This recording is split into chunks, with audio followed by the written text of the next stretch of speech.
नमो तस्सा भगवतो अरहतो। नमो बुद्धाय। मैं आरपी सिंह आप सभी का हार्दिक स्वागत करता हूं हमारे बहुत ही विशेष खास कार्यक्रम धम्मदीप में। यह एक ऐसा प्रोग्राम है जिसमें हम आपके समक्ष तथागत बुद्ध की शिक्षाओं पर आधारित विषयों को आपके सामने प्रस्तुत करते हैं तथा इसके लिए हम इस विषय में संबंधित विशेषज्ञों को आपके समक्ष इस प्रोग्राम में प्रस्तुत करते हैं तथा उनके विचारों को सीधे तौर पर आपके समक्ष रखते हैं। यह एक ऐसा मंच है जो इसलिए भी अलग है क्योंकि इसमें आपके सुझाव तथा जिज्ञासाओं को भी पूरी तरह रखा जाता है, साथ ही उसे शांत करने का भी प्रयास किया जाता है।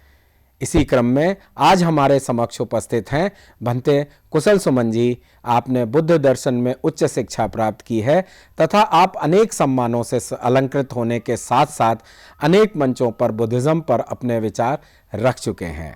तो आज हम सीधे चर्चा करने वाले हैं अनाथ पिंडक द्वारा तथागत बुद्ध से भेंट की तथा उनके द्वारा तथागत बुद्ध एवं संघ को दिए गए दान ज्योतवन विहार के विषय में। इसके बारे में हम आज विस्तृत चर्चा करेंगे। तो हम स्वागत करते हैं भंते कुशल सुमन जी का। बंदामी भंते जी, आपका बहुत बहुत स्वागत है हमारे स्टूडियो में। भंते जी, इस प्रोग्राम में बहुत से लोग जुड़ते चले जा रहे हैं और वो जो विशेषज्ञ हमारे प्रोग्राम में आते हैं उनके विचारों से वो सहमत भी हैं और साथ ही वो अपने बहुत से अपने जिज्ञासाओं को भी रखते हैं। तो इतनी ज़्यादा व्हाट्सएप और ईमेल हैं, उनमें से हम लोग कुछ व्हाट्सएप और ईमेल रखते हैं, लेकिन अभी फ़िलहाल क्योंकि सबसे ज़्यादा अगर देखा जाए तो मुख्य यह है कि हम उन व्हाट्सएप को पहले लें जो कि हमारे पिछले एपिसोड से जुड़े हुए हैं। तो हम सबसे पहले उन प्रश्नों को लेते हैं। भंते जी, इसी क्रम में मेरा पहला प्रश्न पिछले एपिसोड से जुड़ा है।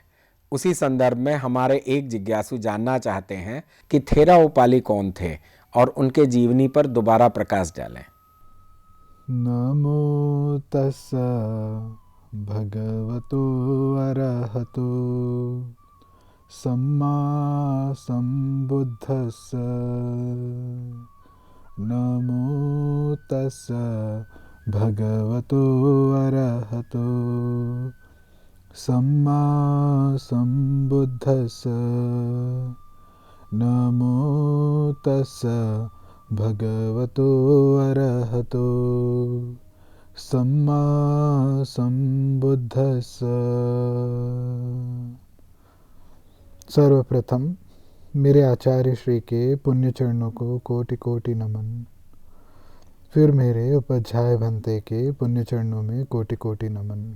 बहुत बहुत आभार आपका आरपी सिंह जी। हमारे एक जिज्ञासु का प्रश्न है, वे जानना चाहते हैं थेर उपाली की जीवनी। थेर उपाली शाक्य कुल के नाई हुआ करते थे। कल के एपिसोड में मैंने आप लोगों को बताया किस प्रकार जो 6 राजकुमार थे शाक्य कुल के, वे भिक्षु बनने का निर्णय लेते हैं तो वे अपने शाक्य राज्य की सीमा को पार कर वहाँ पर अपने राज्य आभूषण उतार कर उपाली को, उपाली इनके नाई थे, उपाली को वे अपने राज्य आभूषण भेंट कर देते हैं और कहते हैं, उपाली तुम चाहो तो अपना जीवन व्यापन इन आभूषणों के द्वारा बेचकर कर सकते हो। उपाली जब लौट रहे थे तो उनको डर लगता है कि ये अगर राजकुमारों के आभूषण लेके जाएंगे तो हो सकता है शाक्य के लोग काफ़ी क्रोधित स्वभाव के हैं, हो सकता है वे उपाली के प्राण ले लें। तो उपाली घबराहट के कारण लौट के नहीं जाते और वे 6 राजकुमारों के साथ ही तथागत बुद्ध के पास चले जाते हैं। तथागत बुद्ध ने ये 6 राजकुमार और उपाली 7वें इनकी ये घटना को सुनी, वारदात को सुनी और कहा उपाली का त्याग महात्याग है, क्योंकि इसने जीवन भर गरीबी में अपना जीवन व्यतीत किया और जब इसे मौका मिला अपनी गरीबी को दूर करने का, ऐशो आराम की ज़िंदगी जीने का, इसने ये सारा आभूषण, सोना चांदी, इसको इसने त्याग दिया। और इसीलिए नाई होने के बावजूद सर्वप्रथम उपाली को भिक्षु बनाया। इसके बाद इसका कारण ये था क्योंकि ये जो 6 राजकुमार थे, ये अपने आजीवन जब भी उपाली से मिलते तो उनको सर्वप्रथम वंदना करते। अब यही उपाली, इनकी भूमिका हमारे बौद्ध परंपरा में बहुत महान भूमिका में बताई गई है। ये तथागत बुद्ध के 10 प्रमुख शिष्यों में से एक बने। जब तथागत का महापरिनिर्वाण हो गया, उसके 3 महीनों बाद प्रथम बौद्ध संगीति का आयोजन किया गया। इस प्रथम बौद्ध संगीति में 2 प्रभारी मुख्य रूप से, एक थे थेर आनंद और एक थे थेर उपाली। थेर आनंद तथागत के साथ छाया की भांति हमेशा जहाँ तथागत जाते उनके पीछे पीछे उनको असिस्ट करते। और इस दौरान तथागत बुद्ध ने जो भी सूत्र दिए अपने जीवन काल में, खास करके अंतिम 24 वर्षों में, वो तथागत बुद्ध के एक एक प्रवचन को थेर आनंद ने अपने हृदय में बिठा लिया। और तथागत बुद्ध ने अपने जीवन काल में जितने भी संघ के लिए विनय का, नियमों का उल्लेखन किया, इसको कंठस्थ किया उपाली ने। तो तथागत के महापरिनिर्वाण के बाद ये जो थेर उपाली हैं, थेर आनंद हैं, इनकी बहुत अहम भूमिका मानी जाती है। थेर उपाली ने उस प्रथम बौद्ध संगीति के दौरान 500 अरहंत भिक्षुओं के समक्ष तथागत बुद्ध की दी गई एक एक विनय नियमों को उन्होंने जो कंठस्थ कर रखा था, वहाँ पर संगायन किया। तो इसीलिए थेर उपाली का जो योगदान है वो बहुत अहम है। और थेर उपाली के ही शाखा में जो आगे चल के जो भिक्षु बने, उन्हें कहा जाता है विनयधर। भंते जी, बहुत बहुत धन्यवाद। आपने बहुत विस्तार से हमारे दर्शक की जिज्ञासाओं को पूर्ण किया। अब हमारा दूसरा प्रश्न एक वीडियो के रूप में आया है, तो आइए देखते हैं वह वीडियो। मेरा नाम रौनक सिंह है। मैं बिहार गोपालगंज जिले का रहने वाला हूँ। सिद्धार्थ गौतम का नाम बुद्ध क्यों पड़ा और उनको क्या ज़रूरत पड़ी कि उनका नाम बदला? भंते जी, जो प्रश्न आपने देखा, यह श्री रौनक कुमार जी हैं जो बिहार से हैं। कृपया इनकी जिज्ञासाओं को शांत करें। बहुत बहुत आभार आपका रौनक सिंह। आप बिहार के गोपालगंज ज़िले से हैं। हम लोगों को बहुत उत्साह मिलता है जब हमारे दर्शक, छोटे छोटे दर्शक, इतने प्रिय प्रश्न हमसे पूछते हैं।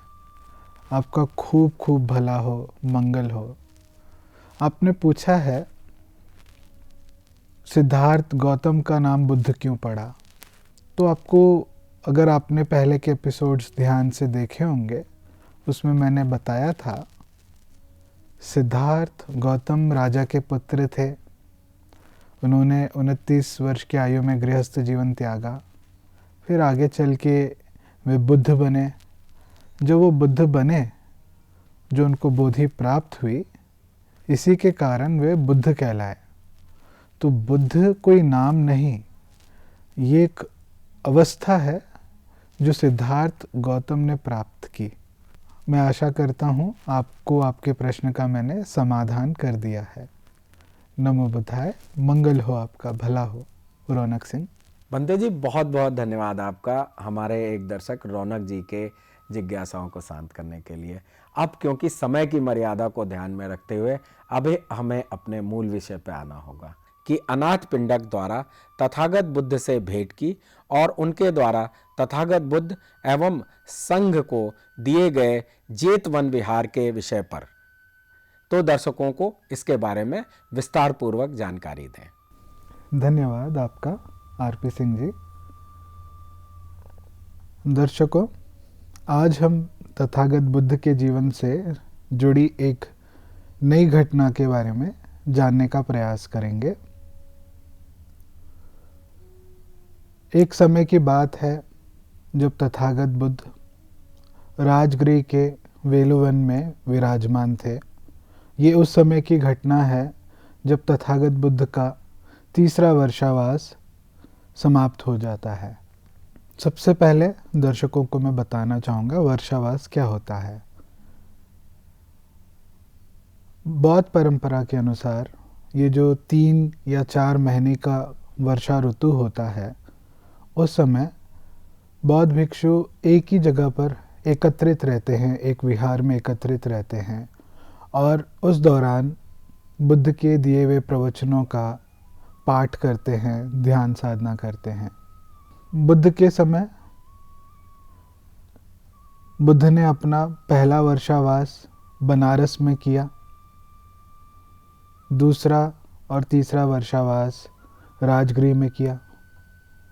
बनारस में पहला वर्षावास जब यश उनसे मिलने आते हैं और वे भिक्षु बन जाते हैं, और यश के फिर 4 मित्र यश से मिलने आते हैं, वे भी भिक्षु बनते हैं, अरहंत बनते हैं।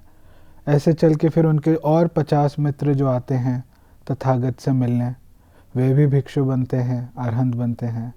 तो ये जो घटना जब हुई थी, ये पहले वर्षावास के दौरान हुई थी जब तथागत बनारस में ही उपस्थित थे। दूसरी वर्षावास, तीसरी वर्षावास तथागत ने वेलुवन में बिताई। वेलुवन तथागत को राजा बिंबिसार ने उपहार के तौर पे, दान के तौर पे दिया, संघ के प्रति श्रद्धा रखकर।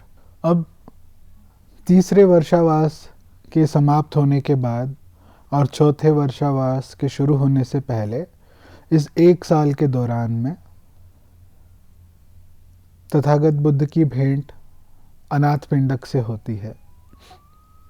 घटना कुछ इस प्रकार है। इस समय तक तथागत बुद्ध ने ऐसा कोई नियम नहीं बनाया था या ऐसे किसी नियम की घोषणा नहीं की थी जहाँ पर तथागत ने भिक्षुओं को विहार में रहने की अनुमति दी हो या एक छोटे कमरे में या शून्यागार में रहने की अनुमति दी हो। उस समय भिक्षु अलग अलग जगहों पर, जैसे गुफाओं में, कंदराओं में, पेड़ के तले के नीचे, खुले में, शमशान घाटों पे, अलग अलग शांत जगहों पर रहना पसंद करते। उनका भिक्षुओं का आचार देख के राजगृह का एक बहुत धनी व्यापारी, उसके मन में श्रद्धा जागी और उसने उन भिक्षुओं से जाके निवेदन किया, भंते, अगर मैं आप लोगों के लिए रहने का कोई प्रबंध करूं, कोई शून्यागार बनवाऊं आप लोगों के लिए, तो क्या आप उस शून्यागार में रहना पसंद करेंगे? तो उन भिक्षुओं ने उस धनी व्यापारी को उत्तर दिया, कहा कि अभी तक तथागत बुद्ध ने ऐसा कोई नियम नहीं बनाया है, तो हमें इससे पहले तथागत बुद्ध से इसकी अनुमति लेनी होगी। तो ये भिक्षु जाते हैं तथागत बुद्ध के पास और बतलाते हैं ऐसी ऐसी घटना हुई है, वारदात हुई है। एक कोई धनी व्यापारी हैं, वे भिक्षुओं के लिए, संघ के लिए कुछ रहने का प्रबंध करना चाहते हैं। तो तथागत ने स्वीकृति दे दी। तथागत ने कह दिया ठीक है। और फिर अगले दिन इन भिक्षुओं ने उस धनी व्यापारी को तथागत बुद्ध द्वारा दिया हुआ आदेश बतलाया। एक ही दिन के दौरान उस धनी व्यापारी ने 60 शून्यगार बनवाए और अगले दिन भिक्षु संघ को भोजन पर आमंत्रित किया, और आमंत्रित करने के बाद, भोजन कराने के बाद सारे संघ को ये शून्यगारों का उपहार दिया। ये जो धनी व्यापारी था राजगृह का, इसकी बहन के पति का नाम अनाथ पिंडक था। अर्थात कहें तो इस धनी व्यापारी के बहनोई का नाम अनाथ पिंडक था और ये उत्तर प्रदेश के श्रावस्ती का निवासी था। तो ये श्रावस्ती से राजगृह अपने व्यापार के सिलसिले में आता जाता रहता। तो एक समय की बात है जब ये अपने पास अपने ससुराल आया, अनाथ पिंडक जब अपने ससुराल आया श्रावस्ती से राजगीर। आम तौर पे भारत में हमारे यहाँ परंपरा है, जब दामाद घर पे आता है, ससुराल में आता है, तो बड़े धूमधाम से हम स्वागत करते हैं। तो जाहिर सी बात है, जब भी अनाथ पिंडक अपने ससुराल जाता तो उसका धूमधाम से स्वागत होता। मगर अब की बार जब ये अपने ससुराल गया तो इनके जो पत्नी के भाई हैं, ये जो धनी व्यापारी हैं राजगीर के, ये अपने नौकरों को आदेश देने में पूरा थे। और ये अनाथ पिंडक ने देखा, बोला जबकि मैं हर बार आता हूँ, मुझे बड़े मर्यादा से ये लोग मेरा स्वागत करते हैं, आज ऐसी कौन सी बात है जो इनके पास समय नहीं है मुझे स्वागत करने का। और अनाथ पिंडक सोचते हैं कहीं ये कोई शादी की तो तैयारी नहीं करवा रहे, या कहीं पर ये राजा बिंबिसार को और उनके साथ जो उनका मंत्रिमंडल है, कहीं उनको तो भोजन पे इन्होंने नहीं बुलाया, या कहीं ये कोई महायज्ञ की तो तैयारी नहीं कर रहे। और इस चिंतन के साथ अनाथ पिंडक कुछ दूरी पर जाकर खड़े हो जाते हैं।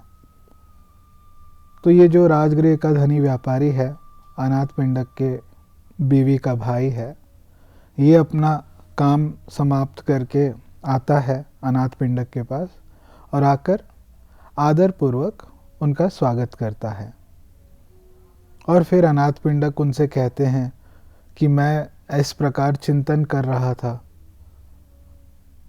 तो ये जो धनी व्यापारी है ये बतलाता है, ये अनाथ पिंडक से कहता है, मैं कोई शादी की तैयारियों में व्यस्त नहीं था और ना ही मैंने राजा बिंबिसार को उनके मंत्रिमंडल के साथ आमंत्रित किया है। मैं तैयारी कर रहा हूँ बुद्ध को भोजन परोसने के लिए, बुद्ध और उनके संघ को भोजन परोसने के लिए। कल के दिन मैंने बुद्ध के नेतृत्व में भिक्षु संघ को अपने यहाँ पर भोजन पे आमंत्रित किया है, उसी की तैयारी में व्यस्त हूँ। तो ये पहली बार होता है, अनाथ पिंडक ने अपने जीवन में पहली बार बुद्ध कर शब्द सुना और बहुत आश्चर्यचकित हो जाता है। और वे कहता है, क्या तुमने बुद्ध कहा? तो व्यापारी कहता है, हाँ मैंने बुद्ध कहा। फिर उसे विश्वास नहीं होता अपने कान पे। फिर दोबारा पूछता है अनाथ पिंडक, क्या तुमने बुद्ध कहा? व्यापारी उत्तर देता है, हाँ मैंने बुद्ध कहा। तीसरी बार भी पूछता है, क्या तुमने बुद्ध कहा? और व्यापारी कहता है, हाँ मैंने बुद्ध कहा। तो ये अनाथ पिंडक कहता है, कितना दुर्लभ है ये शब्द सुनना, बुद्ध। और ऐसा व्यक्ति कोई बुद्ध बना हो, मेरे जीवन काल में ही वो उत्पन्न हुआ हो। मुझे ऐसे महापुरुष से, ऐसे बुद्ध से अवश्य मिलना है। और ये अपने पत्नी के भाई राजगृह के धनी व्यापारी उनसे निवेदन करते हैं कि क्या मैं बुद्ध से मिल सकता हूँ, क्या ये संभव है? तो वे कहते हैं, हाँ बिल्कुल मिल सकते हो, बिल्कुल संभव है, मगर अभी अंधेरा हो गया है, रात हो गई है, तो तुम कल सवेरे चले जाना मिलने। और अनाथ पिंडक सारी रात इंतज़ार करता है सवेरे होने का। रात में 3 बार जागता है, उसकी नींद 3 बार खुल जाती है, कहीं सवेरा तो नहीं हो गया। और जैसे ही सूरज की पहली किरणें आने ही वाली हों, उगने ही वाली हों, उससे पहले तथागत के पास मिलने निकल पड़ता है अनाथपिंडक। जैसे ही अनाथपिंडक तथागत के पास, जहाँ पर तथागत वेलुवन में विश्राम कर रहे थे, तो तथागत उस समय सवेरे जल्दी उठ गए थे और आगे पीछे टहल रहे थे। इसे वॉकिंग मेडिटेशन कहते हैं। वॉकिंग मेडिटेशन कर रहे थे। उन्होंने देखा अनाथपिंडक दूर से आ रहा है, तो तथागत अपने आसन पर जाकर बैठ गए और अनाथपिंडक जैसे ही उनके करीब पहुंचा तो तथागत ने आओ सुदत्त कर कर संबोधित किया अनाथपिंडक को। तो अनाथपिंडक बहुत खुश हुआ। वो इसीलिए खुश हुआ क्योंकि तथागत ने उन्हें उनका नाम लेकर संबोधित किया। अनाथपिंडक का असली नाम सुदत्त था, क्योंकि ये गरीब लोगों में धन और भोजन बांटा करता था, तो इसीलिए इसका नाम अनाथपिंडक रखा गया। तो तथागत ने जब कहा सुदत्त आओ बैठो, तो वे बड़ा खुश हुआ। तथागत को नमन करके तथागत के पास बैठ गया और तथागत ने उसी प्रकार से दान कथा, शील कथा, स्वर्ग कथा, 4 आर्य सत्यों के ऊपर धर्म देशना दी। धर्म देशना सुनते सुनते सुनते अनाथपिंडक श्रोतापन बन गया। अनिच्चा वत संखारा उपादवयो धम्मिनो, इसका दर्शन कर लिया। और फिर तथागत से पूछता है, तथागत मैं आपके लिए और आपके भिक्षु संघ के लिए कल भोजन का आयोजन करना चाहता हूँ, आप क्या पधारेंगे? तो तथागत ने मुस्कुराते हुए, शांत रहते हुए अपनी स्वीकृति दे दी। फिर अनाथपिंडक ने तथागत से कहा कि मैं आजीवन आपका गृहस्थ उपासक बन के रहना चाहता हूँ। और वहाँ पर तथागत को नमन करके लौट आया। जैसे लौट आया, इसने अपने पत्नी के भाई उस धनी व्यापारी से कहा कि मैंने तथागत बुद्ध को और उनके संग को कल के भोजन के लिए आमंत्रित किया है। तो उनके ससुराल वाले कहते हैं कि आप तो हमारे यहाँ पे गेस्ट हैं, तो हम आपको कैसे खर्चा करने दे सकते हैं। हम खर्चा उठाएंगे, तथागत को और उनके संग को आने दें, वे स्वागत है, उनका हमेशा स्वागत है। तो वो कहता है नहीं, मेरे पास भी पैसे हैं। अनाथपिंडक कहता है मेरे पास भी पैसे हैं, मैं कल का भोजन मेरे तरफ से है। और फिर ये सारी तैयारी करवा लेता है। अगले दिन जाके सूचना दे देता है कि भोजन तैयार हो गया है। तथागत अपने संग के साथ जहाँ पर उनको आमंत्रित किया गया था वहाँ पर पहुँच जाते हैं। भोजन हो जाता है। भोजन के बाद अनाथपिंडक तथागत के पास बैठकर आदरपूर्वक निवेदन करते हैं, हे तथागत, मैं आपके लिए और आपके भिक्षु संघ के लिए जो वर्षावास का समय होता है उसके लिए मैं एक आयोजन करना चाहता हूँ श्रावस्ती में। क्या आप पधारेंगे वहाँ पर? तो तथागत कहते हैं अरहंत एकांत में और शांत जगहों पर ही रहना पसंद करते हैं। अनाथपिंडक उत्तर देते हैं, जी मुझे पता है तथागत, मुझे पता है बुद्ध। और फिर वहाँ से अनाथपिंडक लौट आते हैं श्रावस्ती।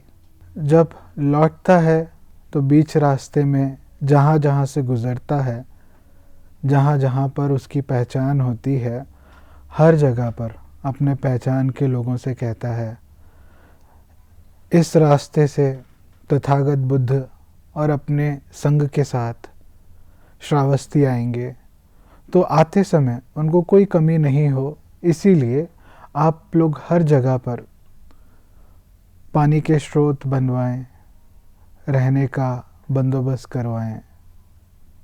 तथागत को मैंने आने वाले वर्षावास के लिए आमंत्रित किया है। और जब ये पहुंच जाता है श्रावस्ती, अनाथपिंडक सुदत्त पहुंचकर अब जगह की खोज करने लगता है। ऐसी कोई जगह हो जहाँ पर तथागत बुद्ध एकांत में रह पाए, उनका संग एकांत में रह पाए।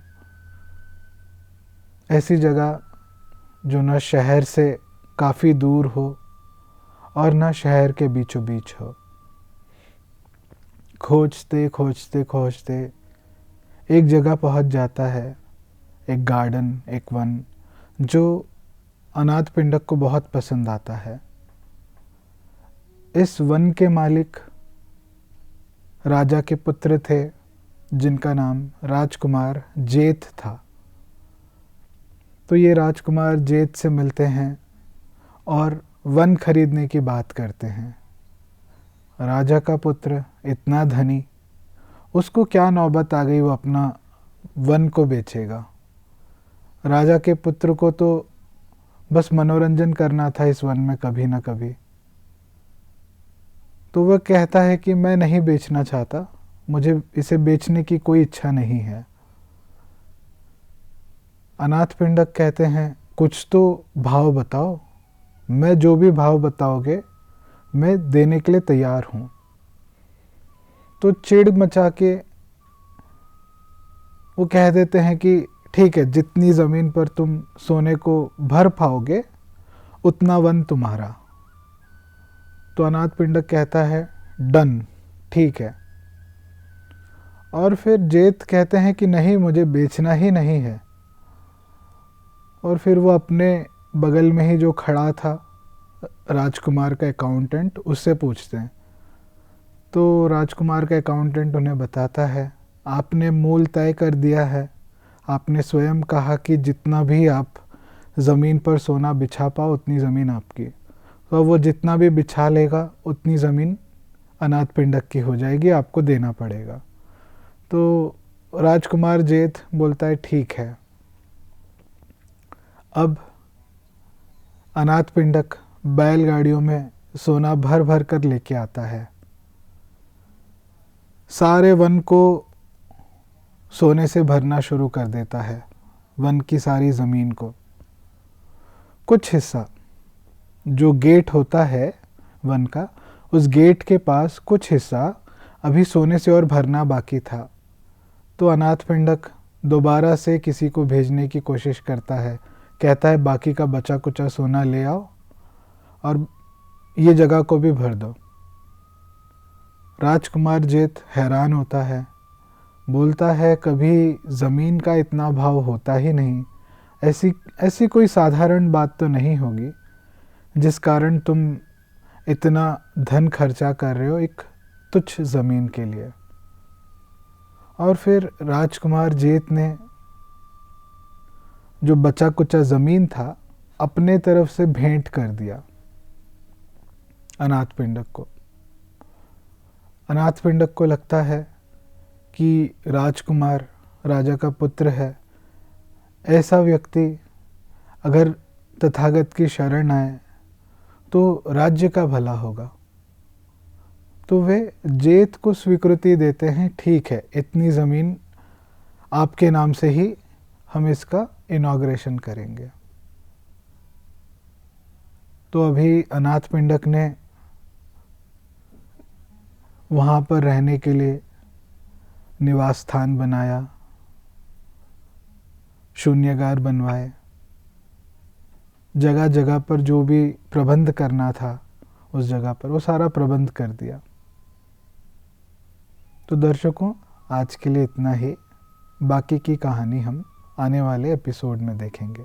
बंते जी, आपका बहुत बहुत धन्यवाद कि आप हमारे इस प्रोग्राम में आए और धम्मदीप प्रोग्राम में आपने हमारे दर्शकों को विषय की जानकारी दी।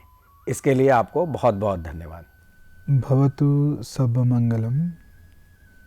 भवतु सर्वमंगलम, भवतु सर्वमंगलम। सबका भला हो, सबका मंगल हो, सबका कल्याण हो। सुखी हो, सुखी हो, सुखी हो।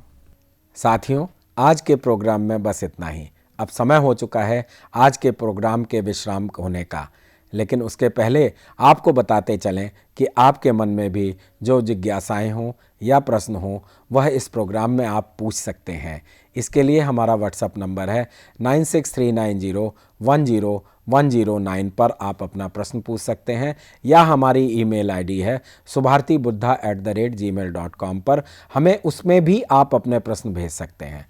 तो मुझे उम्मीद है कि आप अपनी जिज्ञासाओं को दबाएंगे नहीं और हमारे इस प्रोग्राम का हिस्सा बन अपनी जिज्ञासाओं को शांत करेंगे। तब तक मैं आरपी सिंह भंते कुशल सुमन जी के साथ लेता हूं विदा। कल इसी समय आपके सामने फिर उपस्थित होंगे। नमो बुद्धाय। नमो तस्सा भगवतो अरहतो